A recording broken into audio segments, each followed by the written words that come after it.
Yeah, you give life a new meaning when you dream, and it's your boy Dream. And it's Mr. Spin all the check just to get fly. You spin all the check just to get high. It's Casman. We're back in another video. How Cape Town became a murder capital. You ready? I might have to throw my mask on for this one. Get a little crazy. Federal in here. Cape Town is one of the most beautiful cities in the world. It's also one of the most dangerous. We're taking a closer look at a wave of deadly violence sweeping across Cape Town. We're taking a closer look at a wave of deadly violence sweeping. What Future say? Already got hit close range. One of the most dangerous. Right here. That's where I seen the smoke from.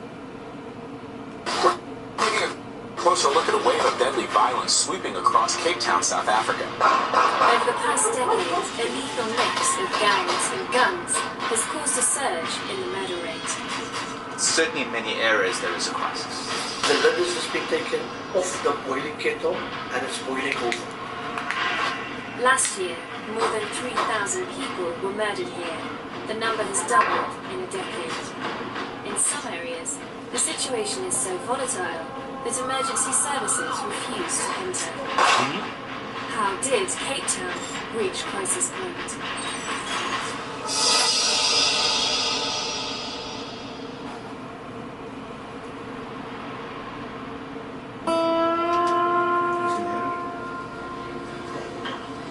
They said I shot so many people I can't even remember how many.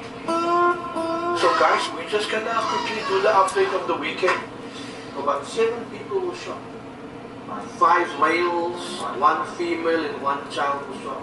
Pastor Craven Engel runs a pioneering project called Ceasefire, based in one of the most violent areas of the city, Hanover Park.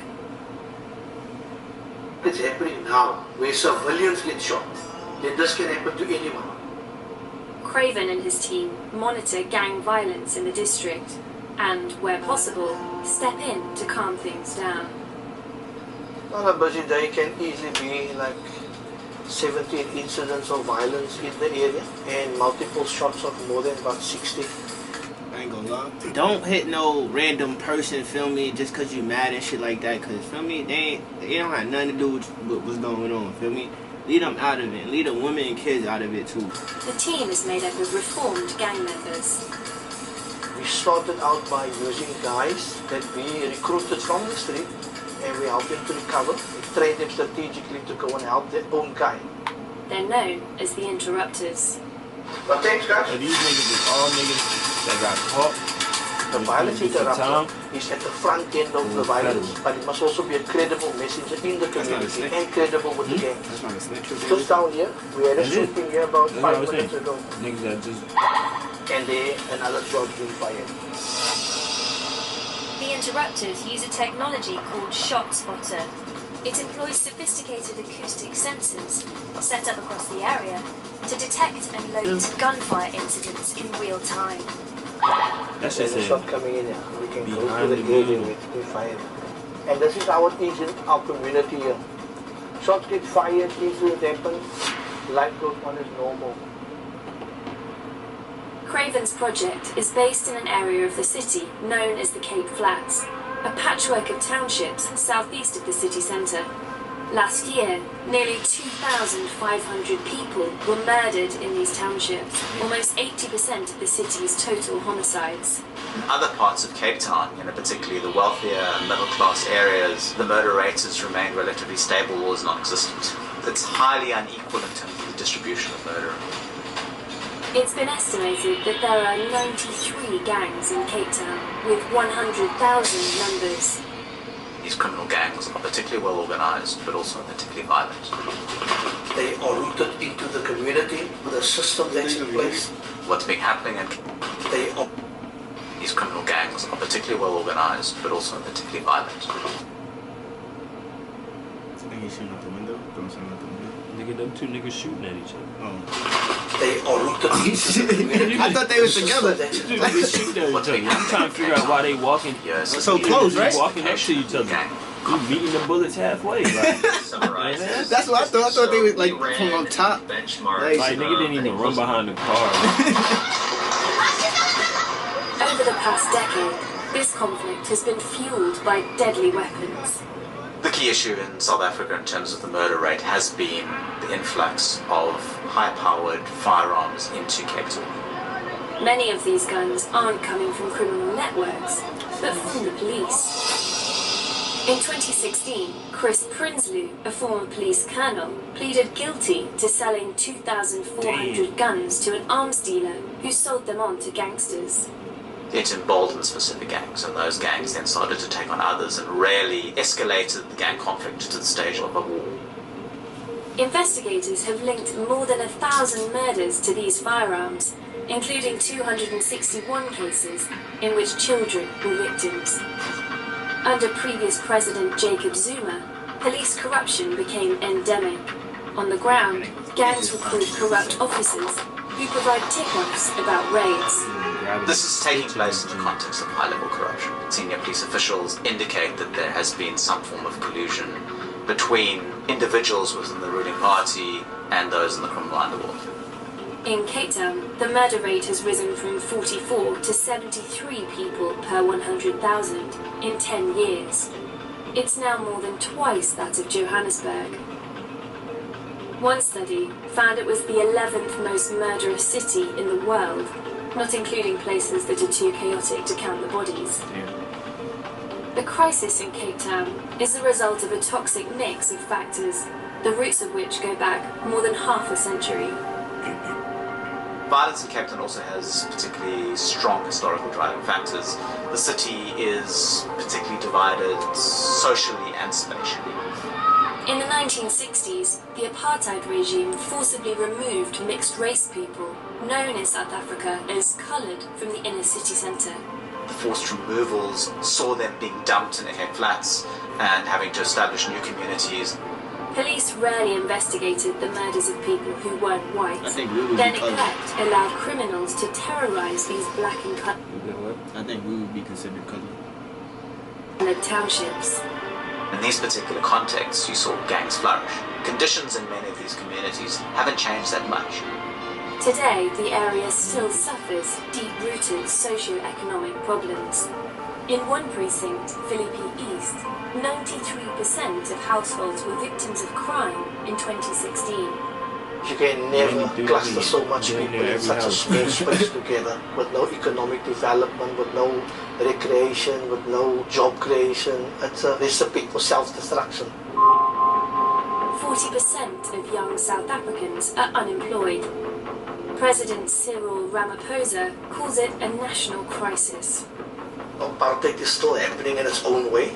The white holy sign has disappeared, but the violence, the negativity, the opportunities, nothing has come the way of this community.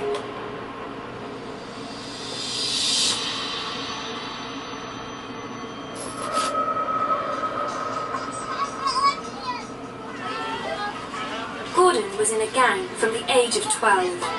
After spending almost a decade in prison, he left the gang 7 years ago to become an interrupter for ceasefire. Today, he's returned to the township where he grew up. This is my wall. Nigga added over. This is where I come from. You can see there's no opportunities, no provisions, no nothing. The only survival key inside of here is near gangster. Become a drug dealer. At the age of 12 years old, they shot my one brother there in front, the other one they shot him inside. Right there by that, all right there, is where I did my first murder. We grew up with the heart of stone, like we got nothing to lose. When he was a gangster, it was... You heard him? We got nothing to lose. You right there, my first murder. Gotta do what I gotta do. Grew up with the heart of stone, like we got nothing to lose. When he was a gangster, it was Gordon's job to recruit children to join his gang, known as the Mongrels. This is the only way to make the gang continue to recruit kids, you know. But since he started working for Ceasefire, What age? he's focused on preventing children from getting involved in gang That culture. little nigga right there got a Now, gun rolling in with his these hand. little kids, just want to be example that they make them believe you don't need to be a gangster or drug dealer or drug addict. You can travel the world if I can be the example, you know, and show example to all the kids, you know, it will be amazing. Ceasefire has so far helped 700 gangsters like Gordon to leave their old life behind and become community activists. But there's only so much a small charity can do. Programs like ourselves and many others will make a dent, but that dent will soon, you know, disappear. Ceasefire is one of the tools for bringing down violence. It can be particularly effective if it's linked to other sorts of interventions. The problem, certainly in Cape Town, is that there has been an absence of those sort of interventions. They've sort of been scattered across the city, and so they aren't particularly effective. South African authorities are taking steps to tackle the crisis. In 2018, they set up a specialised anti-gang unit tasked with bringing down violent gang crime in the city. I want to give a very clear and stern warning to gangsters. Your days are numbered. Last year, with the death toll escalating, they even sent the army onto the streets of Cape Flats. Under Mr. Ramaphosa, the South African government is also trying to replace corrupt police and prosecutors with clean ones. Yet the murder rate continues to rise. Bringing law and order to a place like Cape Flats will take time. South Africa is continually creating perpetrators of violence, particularly young men who will use violence against each other or use violence in intimate relationships against their wives, against their girlfriends, against their children. We need to do something very seriously about trying to prevent violence against children and work with families, particularly families that are at high risk of this violence happening. South Africa needs more jobs, better policing, and a cultural shift among young men. Apartheid left a legacy of violence. It may take South Africa decades to overcome it. If you enjoyed this film and want to see more, Man, y'all better be safe out there. And try to leave the kids out of it though. For real.